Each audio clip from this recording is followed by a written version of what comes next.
Saudações, gente bonita. Em Goiás, 7h30 da manhã.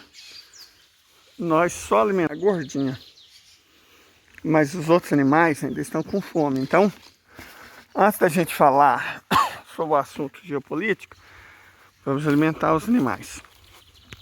Olha lá o Dengo e a Violeta. Violeta não, Julieta. Acho que eu vou começar dando comida para eles. Dengo, Dengo, Dengo. Dengo, Dengo, Dengo, Dengo. Vou começar dando comida para eles, porque a Julieta tem um hábito horrível de tentar comer o milho das galinhas. E aí ela é bem maior que as galinhas, e espanta as bichinhas. E realmente o correto é alimentar primeiro os cães. Né? Tá tarde por quê? Porque vocês devem ter visto que eu gravei um vídeo de madrugada. Dividi o sono em dois e depois ainda fiquei trocando ideia com outro ser humano. Peraí. Pronto, já tá comendo. Daqui a pouco o Dengo vem. Vou aproveitar que é caminho e alimentar os peixes, os alevinos. Depois eu alimento os maiores. Bom, mas enquanto eu faço isso, vamos destacar o tema do dia. Muita gente, e acho que de maneira injustificada, tem ranço do Krenak. Eu não vou falar que é preconceito. Isso é uma jogada baixa. Isso é os identitaristas que usam essa manobra. Eu vou dizer que é irreflexão. Sabe? Irreflexão. Não parou por perto. Repare, eu não estou sendo desonesto de dizer que quem não gosta dele é porque não entendeu, sugerindo que é burro. Não. Você tem que refletir, é muito diferente de pensar. Entendeu? Reflexão é uma coisa, pensamento é outra. Pessoas muito inteligentes podem ser irreflexivas. Pessoas que refletem muito não necessariamente são inteligentes. São duas coisas distintas, são duas categorias que, embora paralelas, elas não são sinônimas, são parônimas. A questão do Krenak é que eu vejo nele, tem um sul-coreano aí também, né? É um cara até bom, mas o Krenak é melhor.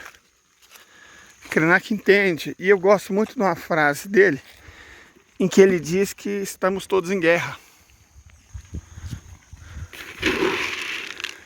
E estamos todos em guerra. Eu até vou ver se eu acho essa fala aqui. Se eu não achar, tudo bem, mas se eu achar, eu coloco aqui. Ah lá, tá caindo muito pouca água, gente. Tá caindo muito pouca água. Na verdade, essa represa tá perdendo água. A infiltração tá maior do que a entrada de água. Isso é um problema. Porque ela é rasinha. Então, em breve, os peixes daqui vão ter problemas. Se não chover de verdade, sabe? Porque nós estamos praticamente em janeiro. Teve uma chuva outra forte, mas chuva mesmo, não começou a estação. Um horror. Bom, agora a gente vai alimentar as galinhas. Lembrando que a gordinha já comeu. Assim que eu levantei, ainda estava de noite, eu dei comida para ela. Mas ela me acompanha, mais ou menos como se fosse um cachorrinho. Mas vamos lá. Estamos em guerra. E às vezes não é incomum que as pessoas entendam esse estamos em guerra como se fosse, como se não fosse literal, fosse figurativo. Mas nós estamos em guerra. E eu não estou dizendo figurativamente. Nós estamos em guerra. Estamos na Terceira Guerra Mundial. Pô, Leila, mas como é que você fala isso? Olha, me permitam justificar. Peraí, deixa eu pegar a comida para as galinhas primeiro. A questão, eu até já falei isso outras vezes, é que muita gente espera que a Terceira Guerra Mundial, esperava, né? Ou está esperando até agora, fosse igual à Segunda. Grandes exércitos, batalhas épicas, milhões de pessoas desvividas. Só que falta uma compreensão de que a Segunda Guerra Mundial aconteceu há 80 anos atrás. O mundo mudou muito, muito, muito. Muita coisa que existia 80 anos atrás simplesmente não existe mais. E muita coisa que nem sonhava e existia 80 anos atrás existe hoje em dia. E isso faz muita diferença, certo? Por que eu estou falando isso? Olha só, 80 anos atrás não existia televisão, quer dizer, existia tecnologia. A primeira transmissão foi das Olimpíadas de Berlim, em 36, mas não existia TV, sabe? Emissoras, toda essa coisa, toda essa... Não existia internet, não existia computador, não existia redes sociais, não existia plataformas digitais, não existia bomba atômica, não existia armas nucleares, mísseis hipersônicos, não existia satélite, não existia fibra ótica, não existiam cabos. Então, era um mundo, gente, que operava com base em máquina de escrever, impressoras, né? E rádio, quando muito. Quando muito, pessoas que tinham dinheiro tinham rádio, olha lá. E os jornais eram pequenos jornais, em cidades pequenas. Catalão, minha cidade, tinha. Ou jornais em cidades grandes que circulavam por um público muito restrito. Agora alimentar os peixes grandes. O fato, ontem eles nem comiam direito. Tão ruim de comer.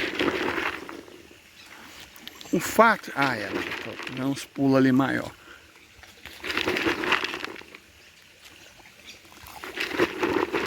Eu não sei o que está acontecendo com esses peixes.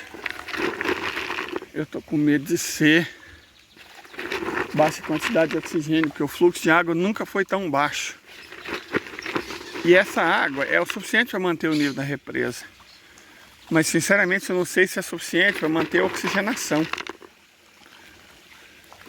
Ela tá metade, tem 40%. Que normalmente é o padrão. Bom, estamos jogando comida aqui na nossa parte. Tá dando uns pulos maior. Tem uns peixes maiores. Agora eu tenho que tratar do meu café da manhã, né?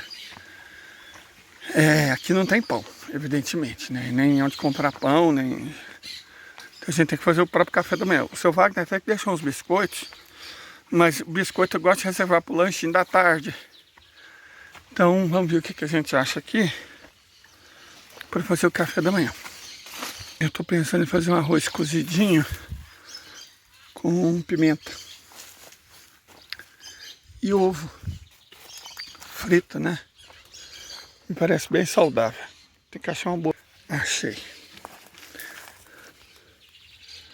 2 pimentas aqui. Vai dar para almoço e janta. Vamos ver o que mais nós achamos. Hortelã para fazer chá. Tem muita erva cidreira. Mas a erva cidreira tem... do lado também. Pegar só as hortelã. Serralha eu vou deixar para janta. Fazer cambuquira. Fazer cambuquira é uma arte, né? A gente tem que escolher flores. Aqui uma abobrinha no jeito. Opa! Nem vou mexer com cambuquira. Vou fazer abobrinha mesmo. Esse aqui você vai com um brotinho.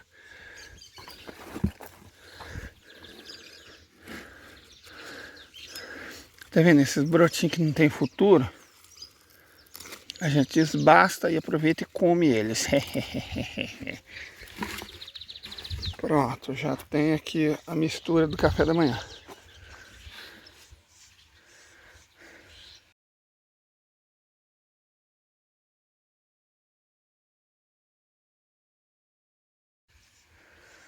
Vamos lá. Continuando. O fato é que por conta desses imperativos de mudanças tecnológicas, se espera que grandes batalhas aconteçam, tal, e que não sei o que mais, tipo, nova batalha em Stalingrado, novo desembarque da Normandia. Gente, deixa eu explicar por que que isso não vai acontecer, né? Antes de explicar por que já está havendo a guerra, deixa eu explicar por que isso não vai acontecer. Primeira coisa é que as partes beligerantes, do ponto de vista demográfico, mudaram enormemente. A Europa era um continente com milhões de jovens. Milhões de jovens. Os Estados Unidos tinham milhões de jovens. A União Soviética tinha milhões de jovens. Quem já esteve na Europa deve ter percebido, porém, que não existe mais jovens na Europa. Claro, existe, mas né, não. Tá vendo? Os peixes simplesmente não estão comendo. É complicado. Deve ter percebido que não tem criança, não tem jovem. Então, mesmo se a liderança maluca, imbecil do Ocidente quisesse provocar guerras igual a Segunda Guerra Mundial, simplesmente não acharia mão de obra. Entendem isso? Não tem mão de obra. Quem vai lutar se não há mais jovens? Não tem como formar aqueles exércitos de milhões de pessoas. E outra coisa, nem faz sentido. Como assim não faz sentido? As duas principais frentes da Terceira Guerra Mundial ilustram isso.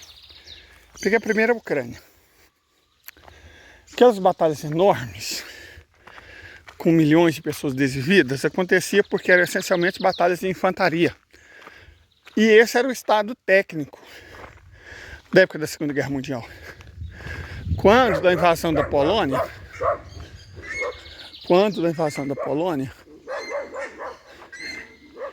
o que chamou mais atenção, até para os especialistas da época, foi que a Polônia tentou enfrentar os nazis com cavalaria. A Polônia ainda tinha cavalaria, como se fosse a Primeira Guerra Mundial.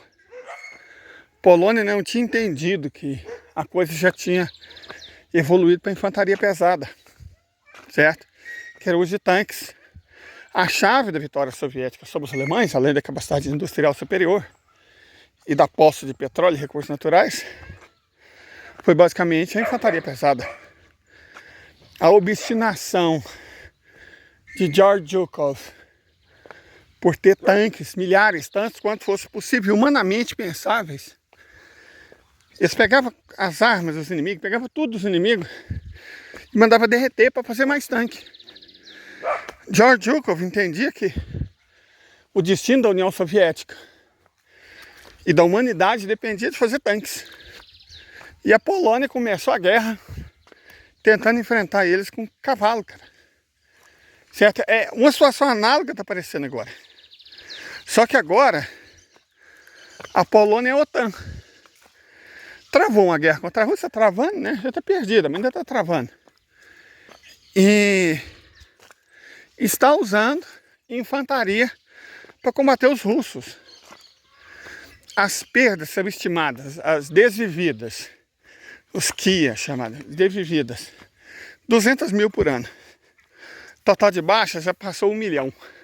Aliás, tem gente que fala que as perdas desvividas já se aproximam de 1 milhão. Eu acredito nesse número. Porque a OTAN, os ucranianos e tudo mais, estão enfrentando a federação com infantaria. E a federação não está lutando, evidentemente, com infantaria. Ela está lutando com artilharia e aviação, que é como se luta com infantaria. Contra a infantaria, né?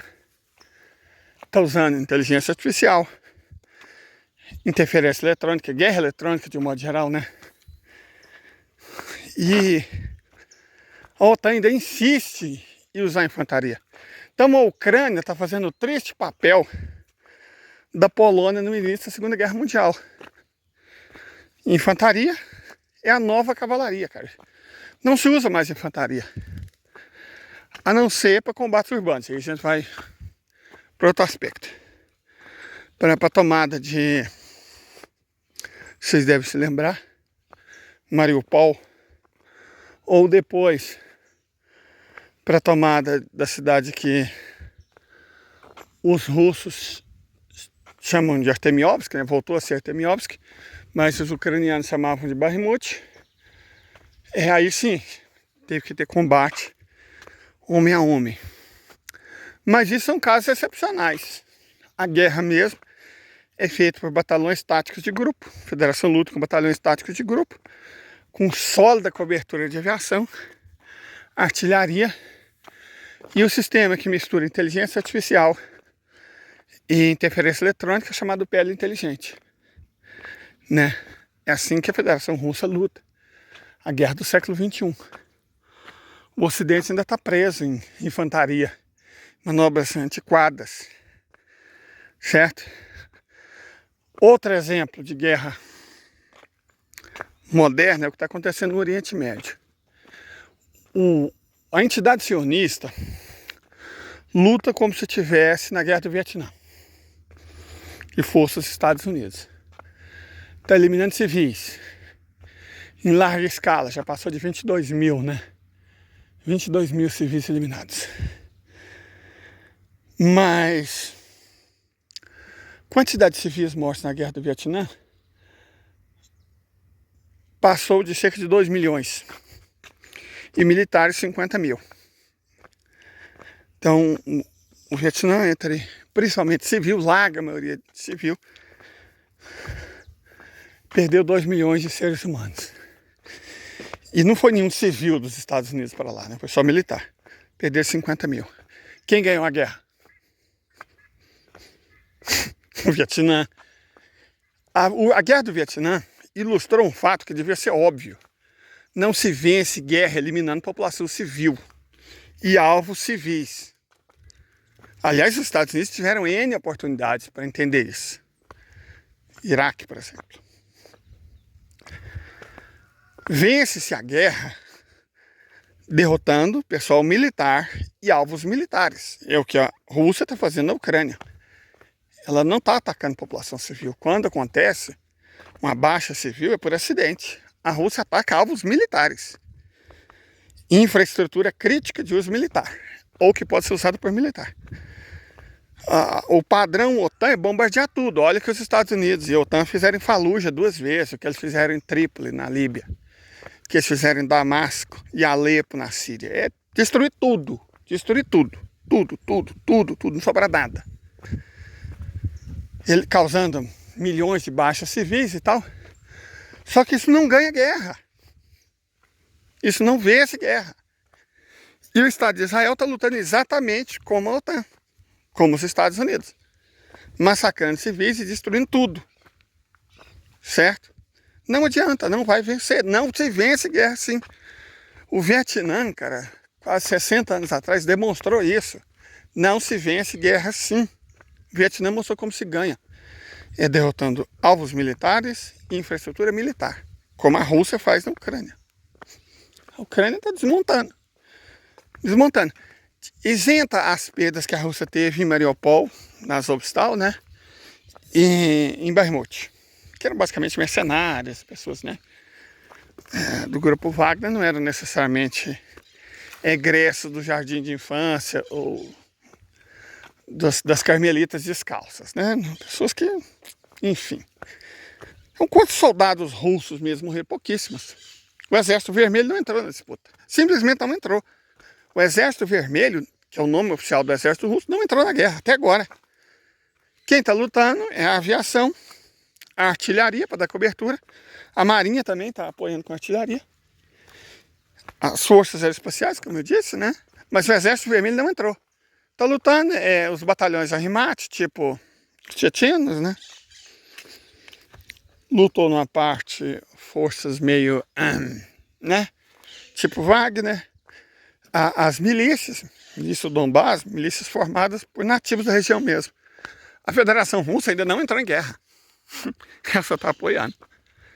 Isso deveria servir de alerta para os Estados Unidos botar. Aliás, antes de ontem, eles lançaram um ataque devastador. Desceram míssil como não fazia há muito tempo. Um ataque devastador. Certo? Para alertar, né? Falou, cara, se vocês vier, vai ser o que vocês vão tomar na fuça. Vai ser artilharia pesada, vai ser ataque de aviação. vai ser interferência eletrônica. Mas o Ocidente não quer entender. É como se fosse a Polônia de 1942. Não está entendendo. Não entendeu nada. Polônia de 39, perdão. Não entendeu nada. Não entendeu nada. E assim está o Ocidente. E no caso do Estado de Israel, o que nós estamos fazendo? Massacrando civil. Os números estão subindo. Só que não adianta. Nas baixas militares, os números são entre 3.500 e 5.000 baixas da entidade sionista. Baixa militar. E os números de baixas militares do outro lado, do extra-resistência, tem entre 500 e 700. Então, a entidade sionista está perdendo de 5 a 7 vezes mais soldados. E não só soldados, está perdendo muito oficial, muitos oficiais. Oficial é uma coisa complicada de se perder, porque são anos, décadas para formar um oficial. Né? Você está perdendo muito soldado, porque tadinho, né? Os coitados entram lá, teve até um sobrinho de um famoso argentino, que foi de arrasta. Os jovens, né, para obter cidadania israelense, tem que servir. E é essas pessoas que estão usando como bucha de canhão. Não são pessoas necessariamente nascidas em Israel. Pessoas de Israel são os oficiais. Mas mesmo esses têm sido abatidos em grande quantidade, em grande número. Não tem um dia que a gente não vê notícia de um major, de um coronel, de um general sendo abatido. Isso quando é um suspeito não identificado, ou seja, um membro de alta patente do Mossad. Certo? Então a gente... Ah, meu Deus do céu. Isso aqui tem manga ainda. Olha só. Peraí. Tem manga. Depois vou ter que voltar aqui com carinho. Tem manga, mas acho que elas estão verdes. Enfim. As baixas do IDF têm sido consideráveis. A gente vê imagem de oficiais, de deputados do Knesset, né? Que é o parlamento da força colonialista, chorando, abraçado, chorando. A opinião pública está nervosa. Israel tem sofrido grandes perdas. E não estão conseguindo mais disfarçar. Você vê as imagens de enterro, de velório, né? Na Ucrânia é devastador. Mas na entidade também já começa a ser. E as notícias de que tudo vai bem já não estão enganando mais a população. Olha só, gente, a quantidade minúscula de água que tem aqui. Isso aqui estava no talo. Então realmente precisa chover. Precisa muito chover, porque a coisa está ficando complicada.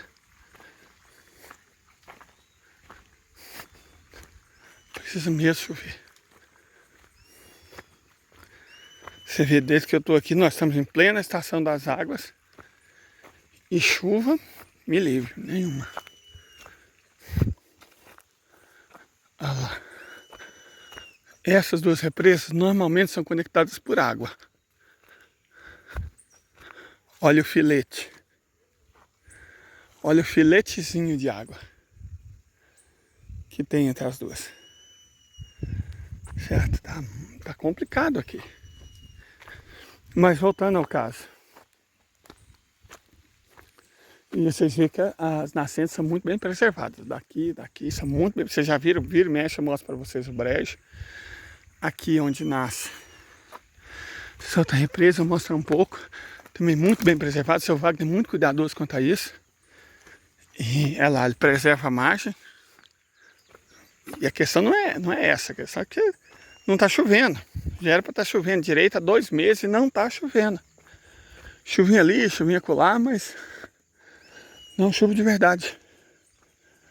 Olha lá, ó. O córrego, não sei se dá para vocês verem daqui. Deixa eu tentar ampliar. Acho que não, né? Um rego d'água. Sabe, um reguinho, um regato. Não. Tá faltando água. Precisa de chuva. Precisa muito de chuva, tá tudo seco. Que loucura, olha só o estado desse capim. Certo? Olha o estado dessa mata. Então, tá difícil. Mas só pra gente encerrar, voltando ao assunto.